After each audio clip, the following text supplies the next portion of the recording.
Okay, this was a very eventful chapter. Myself, the community, just individuals alike, fans all over, have been trying to piece things together to try to make sense and find reasoning within all of this. There are times when chapters like this come along where it just turns everything on its head, and it's time to somewhat reevaluate, right? What do we know and what do we actually know? Or what do we think we know and what do we actually know? The thing is, we've had hints. The sun and everything that represents that, for the most part, it's been right in front of us the entire time. When you think of Luffy in his straw hat, the poneglyphs, Vivi, the ancient kingdom, the Gorosei, everything is connected. Everything is part of a greater plan. Now, is this greater plan something that's been prophesized, something that's been planned, something that's destined, something that's fate? Partially. But something that's also right in front of you is that subscribe button. So take the time out to click that, right? Drop a like as well. And let's talk about gods and kings. So first, Sun God Nika. You're going to see a lot of theories about this. What Sun God Nika represents, what it means, the future of this. You're going to see a lot of Skypiea talk. But I think the basis of this is what we expect. The sun god is who people pray to, who people worship. We saw it in Skypiea, we saw it in Elbaf, well, from Mother Carmel and her perspective, and the sun god is a deity that people believe in. The straight line connection is to Luffy. And then we look at the spots in the story where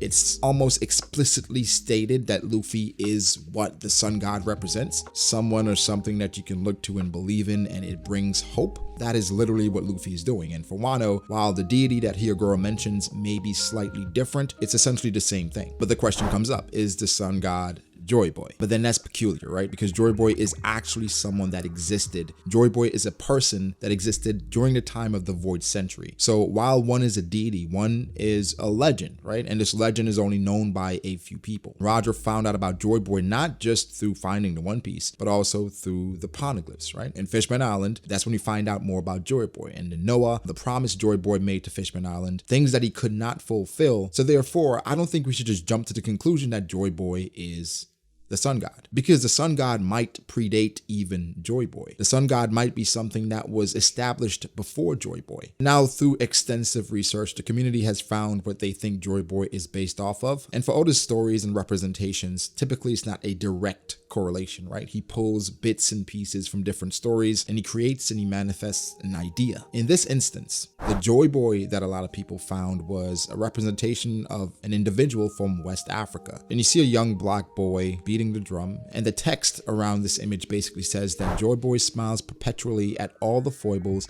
and problems of mankind and cures human troubles by tapping out an irresistible rhythm on his drum. Whoever hears the music of Joy Boy is compelled to dance and sing along until he or she has shaken the black cloak of despair from the shoulders. Some jazz players claim to have captured Joy Boy's rhythms, but their efforts are a pale imitation of the dance frenzy, which can keep humans dancing until they drop. Now, of course, with this iteration of Joy Boy, you connect it to the sun god, then you also connect it to Skypiea, where there's a silhouette of Luffy dancing. Interestingly enough, one of Oda's favorite panels in the story are the Straw Hats dancing around the campfire. The connections get a bit deeper because it's obvious now, right? Luffy's connected to the sun. Luffy, in essence, is the sun because he's going to bring about the dawn. The sunny go, and even when, someone asks the question in SBS, what flowers represent the supernova? And believe it or not, Luffy's flower was the sunflower. But where does that leave us? I mean, of course, we know a bit more, but we're still a bit in the dark, because the thing is, what Oda does from time to time is that, for instance, we're dealing with an issue, right? And an issue is the mystery of the story. So we're looking around trying to piece things together. And while we're trying to piece things together, because we don't have all the pieces to this puzzle, and we're putting things together slowly, and then we find out that the puzzle is larger than we thought. And so the pieces that we put together, some of them we have to disconnect because now they're more pieces of the story. And some might go together a bit better than the previous pieces, right? I hope you guys follow what I'm saying here. So going back 5 to 10 chapters where Luffy's using the voice of all things, telepathically communicating with people, and we can't forget Momonosuke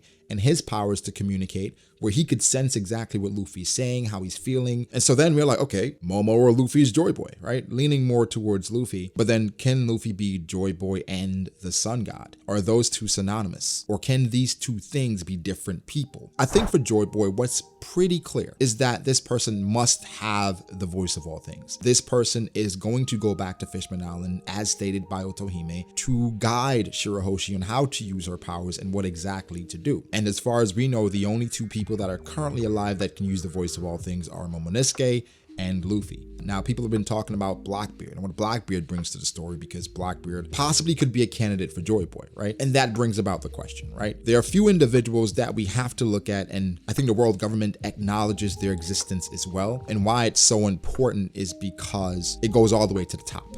And all the way to the top is Imu. Well, I guess before we see Imu with these individuals, the Nefeltari family is specifically mentioned because they chose to remain in the lower realm, as they stated, and not to go to Marijoa, so they're viewed as traitors. But the Gorosei also mentions that the world's equilibrium cannot be maintained forever. The time has come for great cleansing. Why this is interesting to me is because of what's going on in Wano, right? They reference Big Mom and Kaido, but I think even greater than that, the fact that CP0 is already in Wano and they're there to confirm the death of Who's Who. I'm like, okay, it's time for a great cleansing, right? And someone like Who's Who, where I'm sure they knew where he was, they're taking the time out now to confirm his death. So in essence, the great cleansing has begun. And I think it begun at the Reverie with Cobra, right? We don't know for sure, but we know for a fact there was an assassination, but there was also an assassination attempt. And why it makes sense for it to be Cobra and Vivi is because of what they stated. And then following that, we saw Imu with Vivi's poster, Vivi's picture. So that leads us to the conclusion that the person that was killed was Cobra, because Cobra, of course, was asking questions about things that he probably shouldn't have been asking about. Then we have Vivi, who is his daughter. And a lot of people feel like Vivi could be a lot more important than we initially thought. This is something that I probably might touch on in another video, where I'm hearing more and more that Vivi could be either an ancient weapon, right? Because she could probably have the voice of all things as well. But also, what if she is Joy Boy? Because Luffy, I think, maybe not explicitly stated, but there are so many hints to him actually being reminiscent of the Sun God. And I think these two individuals, Joy Boy and the Sun God, they could be different people. However, I think one person can inherit the will of both things, both deities, both legends. But I think it makes more sense for Oda to throw us something, for us to absolutely think that Luffy's Joy Boy, Luffy's a Sun God, and then somewhat turn it on its head and we're like, okay, that was shocking. We expected it to be Luffy, and dun dun dun, it's Vivi. Now it's interesting, right? Because we've heard the Minks say, or Pedro say, that the Minks, specifically Inarashi and Nekomamushi, they cannot afford to die. Like, they can't die in Zou. The world is waiting for them, which tells me Wano and everything that transpires in Wano is going to ultimately affect the world. So for Momonosuke, I think he's going to be as important as Luffy, Vivi, Blackbeard, and towards the end of the story, I mean, even now, but the world government would have no idea of Momonosuke and the power he wields, right? Because of the time travel. And for the most part, everything he's done has been restricted to Zou and Wano, right? Places that are somewhat closed off. They have no idea of what his power is. But for the other individuals that Imu highlighted, when I say highlighted, people that their poster, bounty poster, whatever, and Shirahoshi's in particular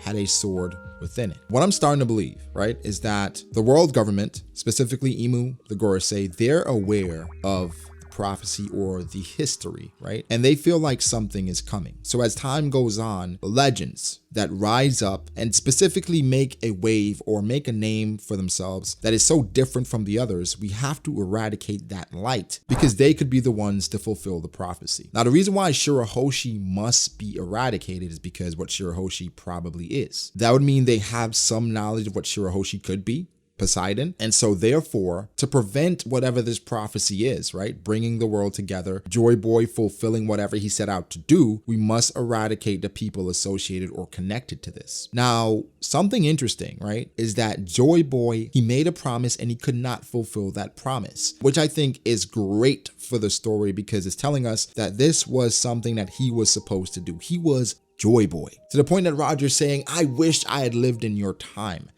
And he failed. Made a promise to Fishman Island, couldn't accomplish it. Had to do with the Noah, probably transporting the fishmen with the help of Poseidon. It failed. Why did it fail? Well, obviously, the world government or the powers that be back then, they interfered, right? So maybe the Poseidon of back then was killed by the world government. And because of that, they had to wait for Poseidon to be reincarnated again for this to happen. Now, for the world government, they've set their eyes on Shirahoshi. Not only Shirahoshi, but Luffy, Blackbeard, and also Vivi. And out of all these characters, Vivi is probably the most obscure one because yes, she is a princess, but why is she someone of utmost importance that they have to get rid of? That is anybody's guess. Again, ancient weapon, people are speculating, or even Joy Boy. We have to wait and see, but things are playing out in a way that the world government is trying to cover its bases, and I think this is something that they do every era, where the eradication of certain individuals to stay in power because these people could fulfill the prophecy that was laid out. That's why they have a straw hat. They probably have several straw hats that they've tried to eradicate era by era because of what it represents. I think the straw hat in particular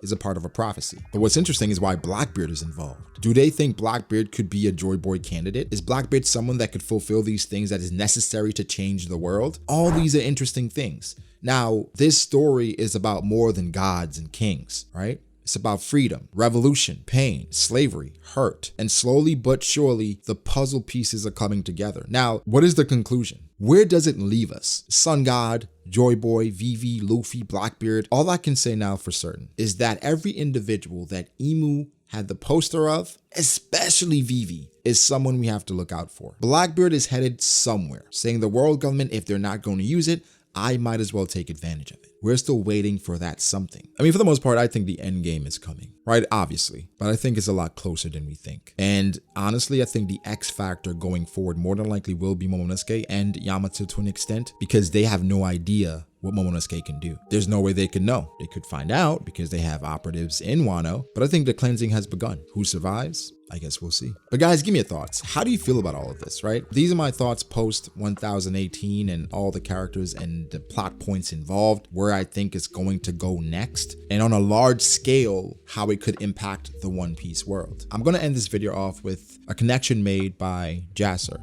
a Twitter user at @JabalCare, and I thought it was beautiful, the connection that he made in regards to Luffy, the sun, and what it represents. Why does a red line appear when the sun is on the horizon line? It says at dawn or sunset, the light rays coming from the sun travels through a thicker and longer atmosphere, the horizon to the beholder's eyes, which in turn cuts out the shorter wavelengths of light, such as blue, green, etc., while the one that is able to pass the most is the red wavelength, hence a red ribbon-like phenomena.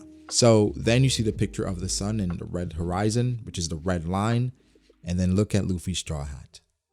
Where if this is true, right, that means Oda has been planning this, right? The sun has been important from the beginning. And of course, you know, with Sunny Go, Jinbei and the Sun Pirates, what that means to the world, what that means to oppose the Celestial Dragons, Fisher Tiger, and what he meant, Otohime and what she meant, Jinbei carrying on that will, the connection from Arlong to Nami, Nami to Luffy, Luffy to Sanji, it all makes this puzzle come together in a way that we can't even fathom this level of planning. But there's no such thing as a coincidence, right? But guys, give me your thoughts. How do you feel about all this? Make sure to like the video if you did. Subscribe to the channel for more content like this. Follow me on Twitter at BragoDAce. Follow me on Instagram at BragoD.Ace. Thank you to my patrons. I appreciate you guys so much. Guys, be sure to like and subscribe, and I'll catch you in the next one. Peace.